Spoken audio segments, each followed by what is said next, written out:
أعوذ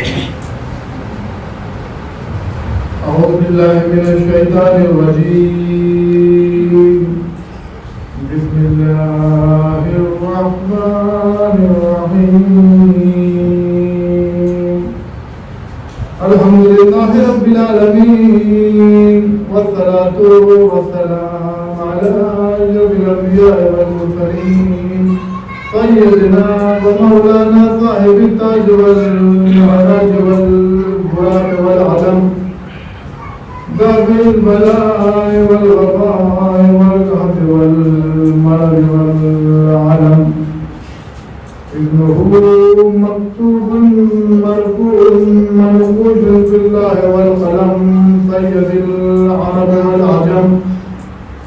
جسمه مقدس منور معطر مطهر في البيت والحرم.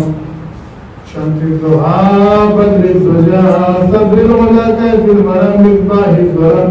جميل الشم شفيع الأمم، والله واثمه وجبريل خادمه والبراق مركبه والمعراج سفره.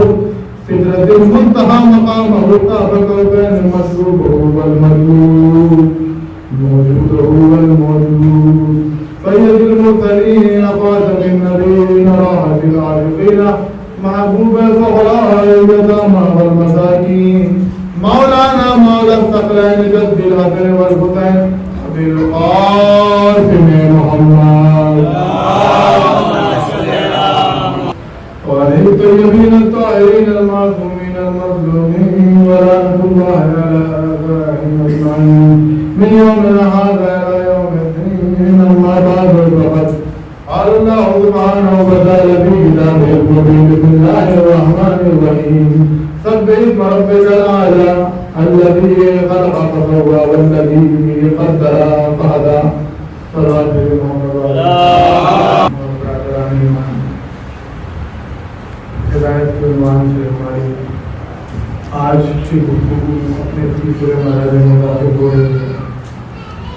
سورہ اعلیٰ قرآن کا مشہور و معروف سورہ جس میں اللہ سبحانہ و تعالیٰ ارشاد فرما رہا ہے: سبح اسم ربک الاعلیٰ. دیکھو، تسبیح کرو اپنے اس پروردگار کے نام کی جو کہ بہت بلند ہے. الذی خلق فسوی، یہ وہ پروردگار ہے کہ جس نے تمہیں بہترین خلق کیا ہے.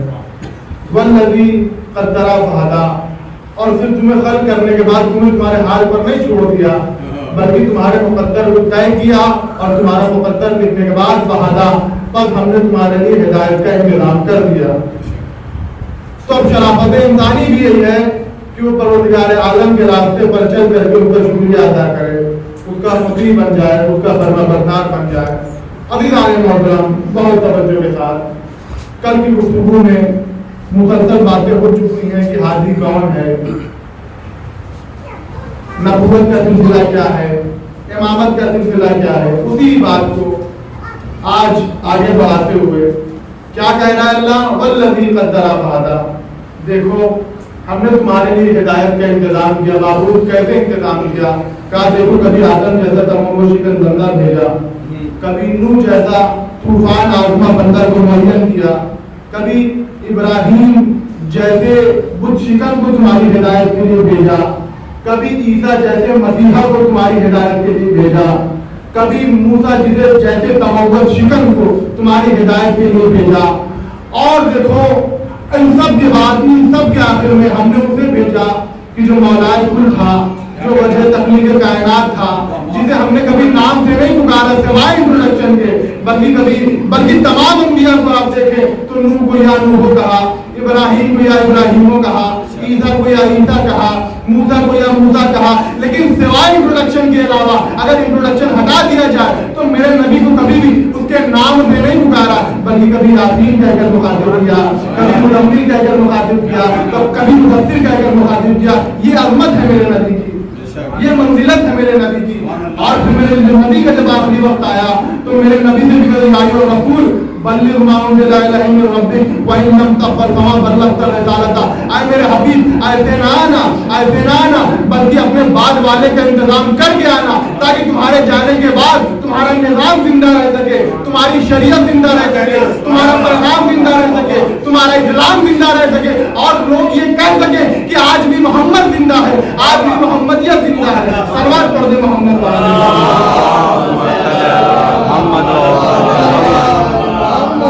آج بھی محمد زندہ ہے، آج بھی محمدیت زندہ ہے. بتائیے بدن معصوم جب اس دین کو قیامت تک باقی رہنا ہے تو کیسے ممکن ہے، کیسے ممکن ہے کہ بغیر حاجی و رہبر کے کوئی چلا جائے؟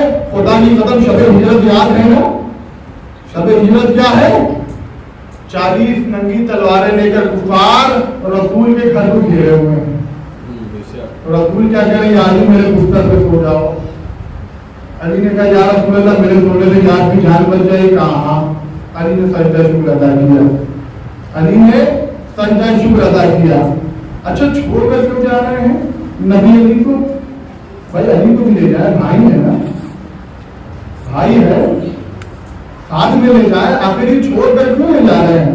یہ مولائے کائنات کی جان کو جوخم میں کیوں ڈالا جا رہا ہے یا رسول اللہ؟ آخر بات کیا ہے؟ تو اسی ہجرت سے واقعہ ملتا ہے. چونکہ کچھ لوگوں کی امانت رسول کے پاس تھی، بہت توجہ کے ساتھ، کچھ لوگوں کی امانت رسول کے پاس تھی. رسول کے پاس اتنا وقت نہیں تھا کہ اس امانت کو لوٹا سکے. لہذا ایک رات کے لیے اللہ کے نبی نے علی کو اپنا امین بنایا. یا علی کل جب صبح ہو جائے گی تو تم سب کی امانت واپس کر دینا. تو پتہ ہی چلا کہ جو رسول اتنا امانت دار ہو کہ جو حقیر سے لوگوں کی امانت کو بغیر وارث کے تنہا نہ چھوڑے. اور یہ دین جو اللہ کی امانت ہے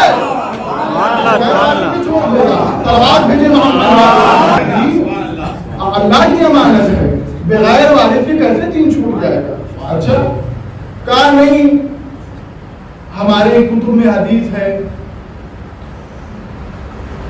کہ کچھ لوگوں نے جنہیں اپنے درمیان سب سے بہتر پایا، اجماع ہوا. اجماع ہونے کے بعد چن لیا گیا. اچھا بھائی چننے کی دلیل کیا تھی؟ چننے کی آخر وجہ ان کی فضیلت سب سے زیادہ تھی. بہت توجہ کے ساتھ سنیے گا. ان کی فضیلت سب سے زیادہ تھی. اچھا کیا زیادہ تھا؟ اگر علی سے مقابلہ کیا جائے تو ان میں کیا ایسی خوبی تھی، کیا ایسی خاصیت تھی؟ بھائی آپ سے بھی سوال ہو سکتا ہے نا. اس کا جواب کیا صاحب نہیں کہا. میں نے پوچھا کہ وجہ کیا تھی؟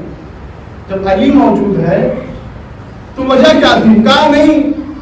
ہم نے کہا اگر چننے کی بات کی جائے تو خدا نے بھی قرآن میں سلیکشن کیا ہے حاجی کا. خدا نے بھی قرآن میں حاجی کا سلیکشن کیا ہے. حاجی کی سلیکشن کیا ہے؟ فرشتوں کے درمیان آدم کو سلیکٹ کیا. کیوں سلیکٹ کیا؟ وَعَلَّمَ آدَمَ الْأَسْمَاءَ كُلَّهَا. اللہ کہہ رہا میں نے آدم کو علم دیا. یہ بتاؤ رسول کے بعد سب سے بڑا عالم کون ہے؟ انا مدینۃ العلم بابها. کہنے لگے چلو چھوڑ دو، علم چھوڑ دو. اللہ قرآن میں کہہ رہا ہے دوسری چننے کی دلیل ثم اورثنا الکتاب الذین اصطفینا من عبادنا. میں نے اپنے بندوں کو قرآن کا وارث عبادت کی بنیاد پر چن لیا. میں نے کہا اگر بات عبادت کی ہو تو خود خلیفہ دوم کہتے ہیں کہ میں هو الذهاب فی المحراب هو البقاء فی المحراب هو الذهاب فی الحراب. میں نے علی کو محراب میں روتے ہوئے دیکھا اور جنگ میں ہنستے ہوئے دیکھا. امام نسائی خود لکھتے ہیں کہ علی سے بڑا کوئی عابد نہیں. ہر روز مولائے کائنات 3000 رکعت نماز ادا کیا کرتے تھے. اگر عبادت سلیکشن تھی تو علی سے بڑا کوئی عابد نہیں. اچھا عبادت بھی چھوڑو دو. سخاوت کی بات کرتے ہیں، بہت توجہ، سخاوت کی بات کرتے ہیں. سخاوت کا عالم یہ ہے کبھی خرچ دیا جاتی ہے تو سورہ دہر نازل ہو جاتی ہے. کبھی حالت رکوع میں زکات دیا جاتا ہے تو آئے ولایہ نازل ہو جاتی ہے. بھائی سخاوت میں علی کا کوئی مقابلہ نہیں. اچھا چھوڑ دو. شجاعت کی بات کرتے ہیں. بھائی شجاعت کا کیا مقام ہے؟ قرآن خود بیان کرتا ہے کہ جب جنگ احد میں آیا نا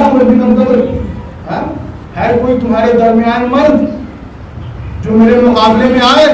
میں نے تو یہ سنا تھا کہ اگر مار دو تو غازی، مر جاؤ تو جنتی. کون جنت میں جانا چاہتا؟ اور میں تو آیا ہی جنت میں لے جانے کے لیے. بڑے بڑے بہادر وہاں پہ موجود تھے لیکن قرآن کہتا ہے کہ اس طریقے سے اپنے سروں کو جھکائے ہوئے تھے جیسے ان کے سر پر پرندے بیٹھے. یہ کیفیت تھی. کہا بتاؤ شجاعت. کہا شجاعت میں بھی کوئی مقابلہ نہیں. اچھا عبادت میں بھی کوئی مقابلہ نہیں، شجاعت میں بھی کوئی مقابلہ نہیں. اچھا چلو حسن لے لیتے ہیں. حسن کی بات کر لیتے ہیں. میرا نبی سب سے زیادہ حسین. تاریخ بتاتی ہے کہ جب میرا نبی مکے کی گلیوں کو مرتب لوگ کہتے تھے یہ تو بشر نہیں یہ تو ملک ہے, اتنا حسین وہ میرا نبی جس کے حسن کا کوئی عالم نہیں. وہ نبی علی کو دیکھ کر یا علی انت کا بدر دجا, علی تیرا چہرہ چودھری کے چاند جیسا ہے. تو حسن میں بھی کوئی علی کے برابر نہیں. بھائی نہ علم میں کوئی علی جیسا, نہ شجاعت میں کوئی علی جیسا, نہ سخاوت میں کوئی علی جیسا, نہ عبادت میں کوئی علی جیسا, نہ حکم میں کوئی علی جیسا, نہ علم میں کوئی علی جیسا, نہ علم میں کوئی علی جیسا. بھائی اپنی سلیکشن کی وجوہات کیا تھی؟ بھائی کوئی جواب نہیں ملتا, آج بھی کوئی جواب نہیں ہے.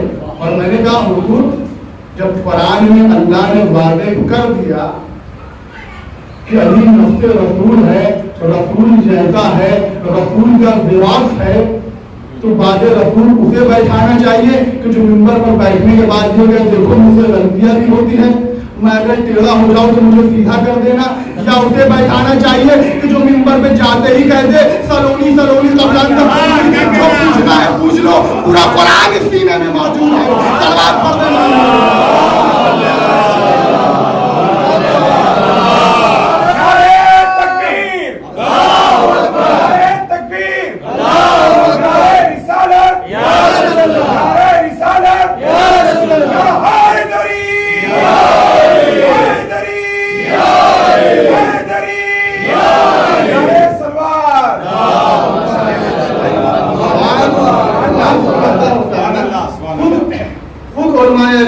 بات کو متفق ہے کہ جمعیت کے ساتھ جو کردار رسول جس شخص میں موجود ہے, جو اکثر رسول ہے, وہ مولا کائنات ہے. آخر وجوہات کیا تھی؟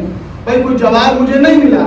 بہرحال کل بھی گفتگو مسلسل ہو چکی ہے کہ ہمارے ائمہ بالکل انبیاء جیسے, اور خدا کی قسم جب میرے نبی اس دنیا سے گزر گئے, جب رحلت کر گئے میرے نبی, تاریخ بتاتی ہے رسول کے سارے تبرکات اہل بیت میں موجود ہیں. رسول کی خبر بھی موجود, اہل بیت کے پاس رسول کی خبر بھی موجود ہے, رسول کا امامہ بھی موجود ہے, رسول کا گھوڑا بھی موجود ہے, رسول کی تلوار بھی موجود ہے, تمام چیزیں موجود ہیں. اسی اسنا میں آئے رسول کے چچا عباس ابن عبد المطلب آئے ابو الحسن کے پاس, یعنی میں رسول کا چچا ہوں, میں عبد المطلب کا بیٹا ہوں, میں محمد کا چچا ہوں, میں خاندان عبد المطلب میں بنو ہاشم ہوں, کیا تبرکات رسالت پر میرا کوئی حق نہیں؟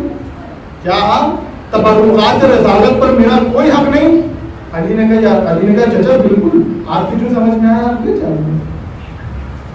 گھوڑے کی طرف نگاہ ڈالی, کہا یہ گھوڑا بنا ہے رسول کا, اسے آپ لے جائیے. تاریخ بتاتی ہے عباس ابن عبد المطلب جیسے ہی آگے بڑھے کہ رسول کے گھوڑے کی لگام کو پکڑ لے, گھوڑے نے نال آگے کر کے آئے, پھر عباس ابن عبد المطلب کی طرف دیکھا, ایک مرتبہ غضب طاری ہو گیا, کہا نہیں یہ گھوڑا تو مجھے باقی لگتا ہے, اس کو یا علی تم شہسوار ہو, تم سے بڑا کوئی شہسوار نہیں, گھوڑے تم رہتے ہو. کہا اچھا, کہا تمہیں اور بھی خالی چیزیں ہیں, مجھے ایک کام کرو, تلوار تم شہسوار ہو, تم جنگجو ہو, تلوار تم رکھ لو, ایک کام نہیں کرو تم رسول کی جو ابا قبا امامہ ہے وہ فقط ہمیں دے دو. اچھا ابا قبا امامہ کا کس میں وزن ہوگا؟ وہ پہن کے آتا ہے, چلو آج کا کپڑا تو ہلکا ہوتا ہے, اس زمانے کا تو اور بھاری, زیادہ زیادہ آدھا کلو, پونا کلو, اس سے زیادہ تو نہیں ہوتا ہوگا. تاریخ بتاتی ہے کہ مرتبہ مولا کائنات میں رسول کے لباس کی گٹری بنائی, جناب عباس بن عبد المطلب بیٹھے ہوئے, گٹری بنائی, بنانے کے بعد ان کے سر پر رکھ دیا اور رکھنے کے بعد کہا کو مدد باللہ, چچا اللہ کا نام لیجیے اور تبرکات رسالت کو لے کر جائیے یہاں سے.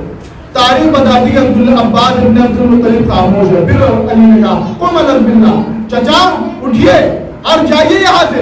بس ایک مرتبہ جیسے ہی یہ کہا, ایک مرتبہ عباس ابن عبد المطلب نے پلٹ کر جواب دیا, علی میں کہتے ہوں کان لگے حمد بنی وزرت ثقلین, مجھے تو ایسا محسوس ہو رہا ہے کہ جیسے پورے کائنات کا بوجھ کسی نے میرے سر پر رکھ دیا ہو, کسی نے پوری کائنات کا بوجھ میرے سر پر رکھ دیا ہو. تم اٹھ کر جانے کی بات کہہ رہے ہو, میں تو یہاں ہل بھی نہیں پا رہا ہوں, میں تو ہل بھی نہیں پا رہا ہوں. کہا چچا اچھا یہ بات ہے.